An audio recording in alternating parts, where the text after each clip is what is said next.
ในสภาพที่หลายประเทศอยู่ในทั่วโลกกำลังพัฒนาทางด้านเศรษฐกิจและเทคโนโลยีที่ทันสมัย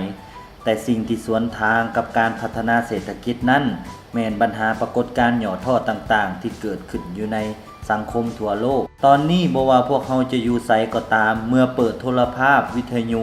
เบิ่งไทม์ไลน์ใน Facebook หรืออ่านหนังสือพิมพ์ต่างๆก็เห็นแต่ปัญหาปุ้นจี้ที่ลักอาละวาดตีกันฆาตกรรมข่มขืนและปัญหาหย่อท่ออื่นๆทั้งหมดนี้แม่นได้ยินจนสิ้นหูและเห็นเกือบทุกมื้อทุกวันส่วนใหญ่แม่นเกิดมาจากภัยอันตรายของปัญหายาเสพติดทั้งนั้นปัญหายาเสพติดมันบ่แม่นปัญหาใหม่ที่หาก็เริ่มเกิดขึ้นแต่มันเป็นปัญหาเก่า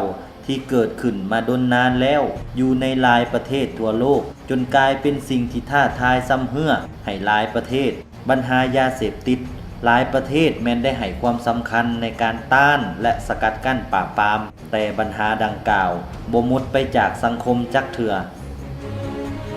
ประเทศลาวเฮาก็เป็นประเทศหนึ่งที่ได้รับผลกระทบจากยาเสพติดเหมือนกันกับประเทศอื่นๆในทั่วโลกมีหางเสียงจากหลายกลุ่มคนอยู่ในทั่วโลกที่ได้กล่าวสะท้อนออกมาให้สังคมเห็นว่าเป็นหยังคนจึงหันไปเสพยาเสพติดและเป็นหยังผู้ที่ตกเป็นทาสของยาเสพติดจึงออกจากยาได้ยากที่สุดเสียงสะท้อนดังกล่าวที่ดังขึ้นมามันได้บ่งบอกให้พวกเขาฮู้ว่าควรจะหันมาเอาใจใส่เบิ่งแยงดูแลลูกหลานตนเองแนวใดถึงบ่ตกเป็นทาสของยาเสพติด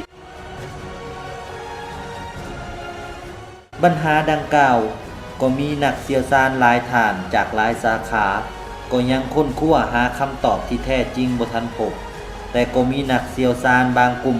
ออกมาชี้แจงถึงประเด็นที่เฮ็ดให้คนติดยาเสพติดออกจากยาได้ยากที่สุดคำตอบก็อยู่ที่สมองของคนเฮานั่นเอง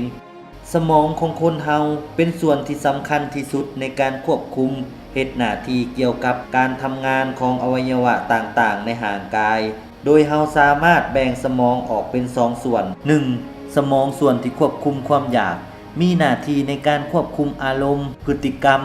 นิสัยความสุขความพอใจสมองส่วนนี้จะกำหนดพฤติกรรมเมื่อเวลาคนเฮาหิวหรือต้องการอยากสิ่งใดสิ่งหนึ่งสมองจะกระตุ้นความอยากเฮ็ดให้คนเฮาไปซอกหาอาหารกิน 2. สมองส่วนที่ควบคุมความคิดสมองภาคส่วนที่ควบคุมแนวความคิดจะทำหน้าที่ในการควบคุมสติปัญญาการตัดสินใจการใช้ความคิดอย่างมีเหตุมีผลนอกจากนี้แล้วสมองส่วนที่ควบคุมทางด้านแนวความคิดยังควบคุมการทำงานของสมองภาคส่วนความอยากนำอีกร่างกายของคนเฮาสร้างสมองภาคส่วนความคิดไปควบคุมการทำงานของสมองภาคส่วนความอยากก็ย้อนว่าสมองภาคส่วนความอยากส่วนใหญ่จะใช้แต่อารมณ์สร้างพฤติกรรมกระตุ้นความอยากจนบ่คำนึงถึงเหตุผลความถูกต้องหรือหลักศีลธรรมมุ่งหวังแต่ให้เกิดความอยากเพียงอย่างเดียวถึงจะต้องใช้กำลังญาติแยงเอามาก็ตามฉะนั้นร่างกายของคนเฮาจึงสร้างสมองภาคส่วนความคิดนี้ขึ้นมาเพื่อควบคุมสมองภาคส่วนความอยากให้เกิดความอยากที่ถูกต้องมีเหตุมีผลบ่ใช้อารมณ์ความหุนแฮงด้วยเหตุนี้พวกเฮาจึงดำรงชีวิตอยู่ด้วยหลักการความถูกต้องมีศีลธรรมบ่เฮ็ดผิดต่อกฎหมายบ้านเมืองแต่ในขณะเดียวกันเมื่อร่างกายของคนเฮาได้รับสารเสพติดเข้าสู่ร่างกายบ่ว่าจะด้วยวิธีใดก็ตามสารเสพติดจะออกฤทธิ์ไปกระตุ้นสมองอยู่ภาคส่วนความคิดให้สร้างสารเคมีที่มีชื่อว่าสารโดพามีนให้หลั่งออกมาหลายซึ่งสารดังกล่าวปกติแล้วสมองสร้างขึ้นมาเพื่อเฮ็ดให้สมองของคนเฮาสร้างความสุขเกิดความพอใจม่วนซื่นลื่นเริงแต่สารเสพติดสัมผัสไปกระตุ้นให้สมองหลั่งสารโดพามีนออกมาหลายเกินไปจนเฮ็ดให้ผู้เสพยาเสพติดมีความม่วนซื่นลื่นเริงหลายกว่าคนปกติพอเสพไปดนนานหลายๆครั้งสมองภาคส่วนที่ควบคุมความคิดและความอยากจะถูกทำลายเกิดการทำงานบกพร่องกลายเป็นคนขาดเหตุผลขาดสติสร้างพฤติกรรมออกมาหยาบคายสมองภาคส่วนความคิด ก็เลยคิดทุกอย่างแบบบ่ถูกต้องจนเฮ็ดให้สมองไปจดจำเอาสารเสพติดที่เคยกระตุ้นให้สารโดพามีนหรือสารที่สร้างความสุขความพอใจ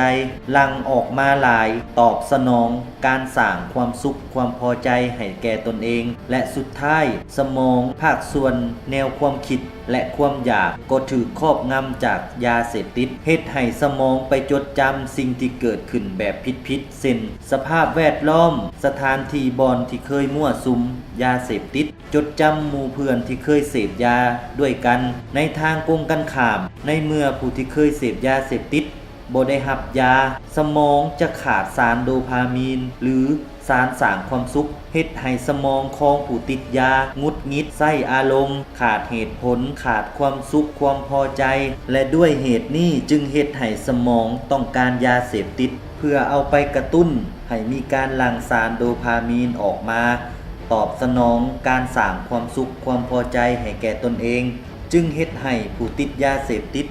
ต้องเฮ็ดทุกวิธีทางให้ได้ยามาเสพเช่นเฮ็ดให้สมองขาดสติกลายเป็นคนขี้ตัวกลายเป็นคนขี้หลักปุ้นจี้ข่มขืนเพื่อต้องการเอาเงินไปซื้อยามาเสพสิ่งต่างๆที่ผู้ติดยาเสพติดได้กระทำลงไปถือว่าผิดต่อกฎหมายผิดต่อศีลธรรมและการกระทำดังกล่าวแม่นย้อนสมองภาคส่วนความอยากเฮ็ดเวียกเหนือสมองภาคส่วนความคิดแต่ในทางทฤษฎีแล้วในภาวะคนปกติหมายถึงผู้ที่บ่เคยติดยาเสพติดหรือบ่เคยเสพยามาก่อนสมองจะทำงานปกติโดยสมองภาคส่วนความคิดจะไปควบคุมการทำงานของสมองภาคส่วนความอยากแต่ในทางกงกันข้ามผู้ที่เสพยาเสพติดสมองภาคส่วนความคิดถูกทำลายเป็นเหตุผลเฮ็ดให้สมองภาคส่วนความอยากกลับมาบัญชาควบคุมสมองภาคส่วนความคิดก็เลยเป็นว่าสมองคิดหยังบ่ออกตัดสินใจบ่ถูกเรื่องผิดเรื่องถูกบ่สนใจแถมยังมีนิสัยพฤติกรรมหยาบคายถ้าปล่อยให้เสพดนนานไปสมองจะถูกทำลายในที่สุดก็กลายเป็นคนบ้าอาละวาดทำให้คนอื่นบางทีอาจเป็นบ้าเสียจิตถาวรไปเลยถ้าหากลูกหลานของทานหรือบุคคลหู้จักอ้อมข้างที่ติดยาเสพติดทานก็ควรแนะนำให้เขาเข้ามาหับการบำบัดปิ่นปัวให้ถูกต้องให้ถูกวิธีอยู่ตามโรงหมอและศูนย์บำบัดการที่คิดว่าผู้ติดยาเสพติดคิดจะเลิกหรือออกจากยาเสพติดยามใดก็ได้ถือว่าคิดผิดใส่บ่ได้เพราะยาเสพติดถือว่าเป็นยาที่มีความอันตรายรุนแรงผู้ที่จะออกจากยาเสพติดได้ต้องมีจิตใจที่เข้มแข็งสมทบกับการบำบัดจากแพทย์ผู้เชี่ยวชาญด้วยความเป็นห่วงเป็นใยจากหน่วยงานอาสาเพื่อนช่วยเพื่อน